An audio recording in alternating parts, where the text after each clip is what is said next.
السلام علیکم معزز ناظرین، اگر آپ ہمارے چینل میں نئے ہیں تو ہمارے چینل کو سبسکرائب کر دیں تاکہ ہر نئی آنے والی ویڈیو کا نوٹیفیکیشن آپ کو ملتا رہے۔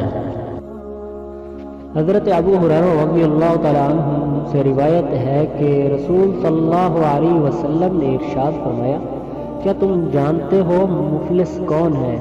صحابہ رضی اللہ تعالیٰ عنہ نے عرض کیا، ہم میں مفلس وہ ہے جس کے پاس نہ نقدی ہو اور نہ سامان۔ تو آپ صلی اللہ علیہ وسلم نے فرمایا، میری امت میں مفلس وہ ہے جو قیامت کے دن نماز، روزے اور زکوٰۃ کے ساتھ آئے گا، مگر وہ اس حال میں ہوگا کہ کسی کو اس نے گالی دی ہوگی، کسی پر بہتان لگایا ہوگا، کسی کا مال کھایا ہوگا، کسی کا خون بہایا ہوگا اور کسی کو مارا پیٹا ہوگا۔ بس ان حقوق والوں کو اس کی نیکیاں دے دی جائیں گی۔